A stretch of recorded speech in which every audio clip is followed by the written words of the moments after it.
নমস্কার, আপনারা দেখছেন দুর্নিবার বাংলা। আপনাদের সাথে রয়েছে আমি রাস্তানা। এই মুহূর্তে আমরা উপস্থিত হয়েছি কলকাতা কর্পোরেশনের 72 নম্বর ওয়ার্ডে, যেখানে আমাদের সাথে পেয়ে গেছি কলকাতা কর্পোরেশনের 72 নম্বর ওয়ার্ডের কাউন্সিলর সন্দীপ রঞ্জন বক্সিকে। আমরা কথা বলে নেব দাদার সাথে। আপনি কত বছর এই পদে আছেন?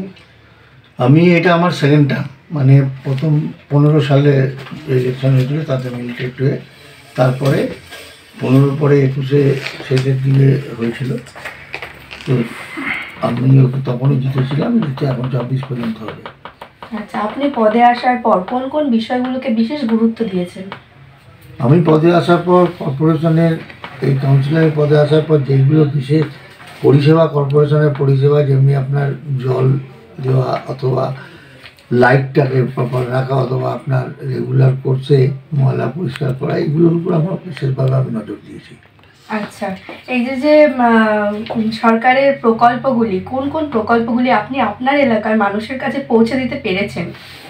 দেখুন, প্রকল্প সেইগুলো হিসাবে যদি দেন তাহলে আমি বলি যে আমি এখানে আপনার কি বলে এই ওটাকে হচ্ছে ময়লা পরিষ্কার করার জন্য আপনার যে প্রচুর পরিমাণে ময়লা একটা জায়গায় জমা হতো, সেখানে আমি একটা কী বলে ওটাকে ওটা কী বলে, যাই হোক, ওইটা পরিষ্কার করার জন্য একটা মেশিন আমরা বসিয়েছি ওখানে, ওইটার থেকে এইগুলো হচ্ছে। তারপরে এখানে আমি একটা বুস্টার পাম্পিং স্টেশন জলের জন্য করেছি, যেটাতে আমাদের এই 72 নম্বর ওয়ার্ডে জলের অভাব প্রথমে ছিল খুব, কিন্তু এখন আর জলের কোনো অভাব নেই।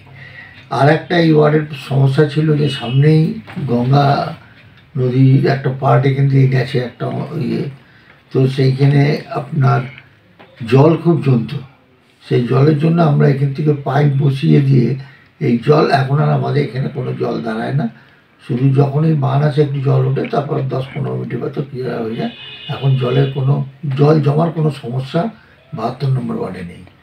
তো এইগুলো আমি করেছি। সাথে সাথে আমি নিজেও কলকাতা কর্পোরেশনের এই টার্মে আমি কি বলে MMIC লাইটিং অ্যান্ড ইলেকট্রিক্যাল, তো আমি লাইটেরটা মোটামুটি করে দিয়েছি। সমস্ত জায়গায় আমার কোনো জায়গা নেই যেখানে কোনো লাইট জ্বলে না অথবা অন্ধকার এরিয়া, অন্ধকার থাকলে সঙ্গে সঙ্গে করে দিয়ে যেগুলো প্রয়োজন সেগুলো করছি, এই তো পরিচয়। আচ্ছা, সরকারি প্রকল্প ছাড়া আপনি কিভাবে এলাকাবাসীদের সাহায্য করে থাকেন?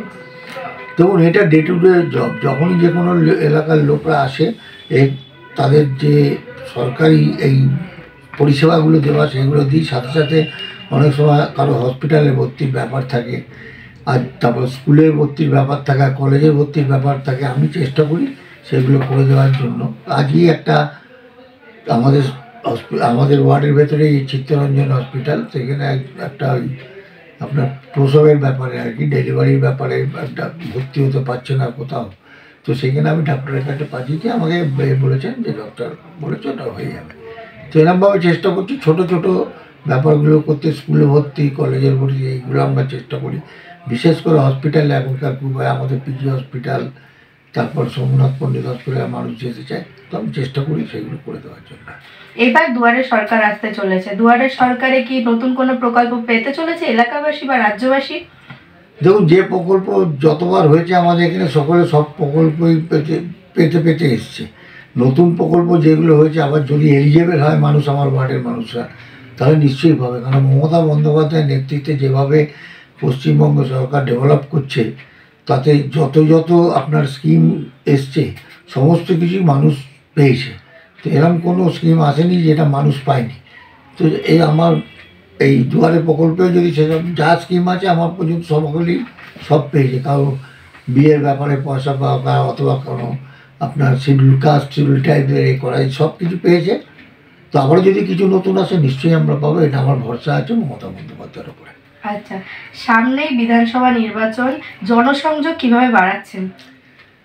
দেখুন, জনসংযোগ আমার ইনফ্যাক্ট সত্যি কথা বলতে আমার জনসংযোগের কোনো অভাব নেই। কারণ আমি সকালবেলা 7টা থেকে আমার এলাকা ঘুরি 9টা পর্যন্ত, তারপরে এই 10:30 11টার সময় এসে আমার অফিসে বসি, এখানে আমি 2টো পর্যন্ত থাকি। তারপর কলকাতা কর্পোরেশনে আমাদের যেতে হয় কিছু ফাইল সই করার জন্য, যেহেতু আমি এখন মেয়র পরিষদ সদস্য, তো ওইখানে গিয়ে সই ফই করে আবার আমি 6টার থেকে বসে এখানে 6টা থেকে 9টা পর্যন্ত এখানে করি। তো আমার মনে হয় না আমার এইখানে 72 নম্বর ওয়ার্ড, যে ওয়ার্ডে আমি করি, সেইখানে মানুষের কোনো সমস্যা হয় আমার সাথে যোগাযোগ করা, এবং আমার সাথে যোগাযোগ করলে মানুষের উন্নয়নে পশ্চিমবঙ্গ সরকারের পরিষেবা অথবা কলকাতা কর্পোরেশনের যে পরিষেবাগুলো দেওয়ার কথা, সেইগুলোতে কোনো অসুবিধা হয় না আমি মনে করি।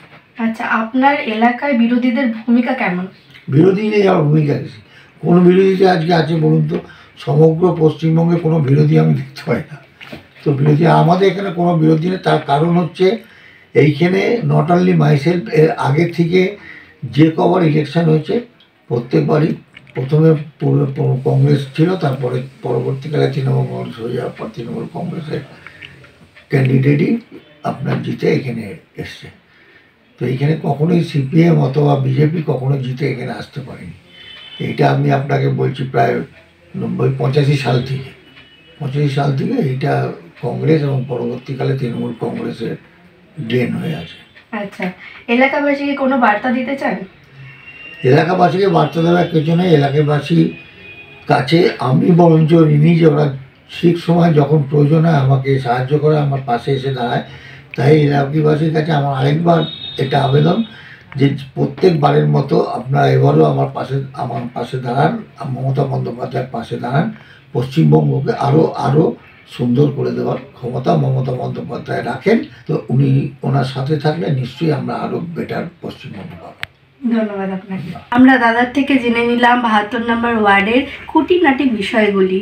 ক্যামেরায় ববিকের সঙ্গে রাস্তনায় রিপোর্ট, দুনিবার বাংলা।